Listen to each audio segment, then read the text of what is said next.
তখন আমি স্বার্থের জন্য যদি করে বিকাশ কেন্দ্রে যাই চুরির নামে নয়। শোনেন যে আমরা কেন আন্দোলন করেছি, আমাদের প্রতিবাদ থাকবে, অনতি বিলম্বে তাদের কাছে সহযোগিতা করবে, তাতে করে বাংলাদেশের খুনি সরকারের কোলা দূর করতে যাচ্ছে। বিদ্যুৎ দূর করার জন্য লাইনে আছে। সেখানে প্রিপেড মিটারের নামে বিগত সরকারের এই ভোগান্তি, এই চুরি, এই লুটতরাজ এবং এই জালিয়াতি প্রিপেড মিটার থেকে আমরা বাঁচতে চাই। বাংলাদেশে প্রিপেড মিটারের যে ভোগান্তি দেখেছি তাতে বরিশালবাসী, প্রতিটি মানুষ, প্রতিটি ছাত্র, প্রতিটি জনতা, প্রতিটি রিক্সাওয়ালা, প্রতিটি অটোওয়ালা, প্রতিটি সাংবাদিক, আপনার সর্বস্তরের জনগণ এই প্রিপেড মিটারকে প্রত্যাখ্যান করেছে।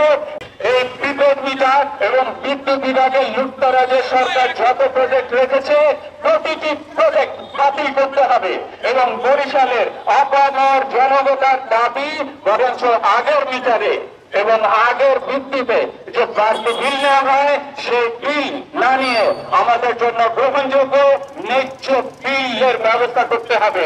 প্রিপেড মিটার চাই না।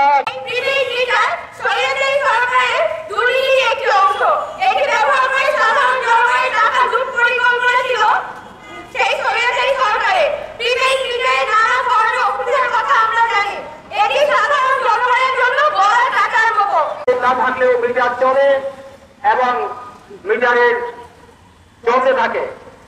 এটা একটা মানে ভৌতিক মিটার, এটা হয়রানি তো ঘটে, এটা যত রকমের হয়রানি আছে সবটাই বিগত সরকার এই মিটারটা আমাদের উপরে চাপিয়ে দিয়ে গেছে এবং বরিশাল বিদ্যুৎ বিভাগ খুব অল্প সময়ের ভিতরে এই মিটারটা চালু করেছে। আমরা এই মিটার বন্ধের জন্য ইতিমধ্যে বিদ্যুৎ বিভাগ 1 এবং 2 এর স্মারকলিপি দিয়েছি।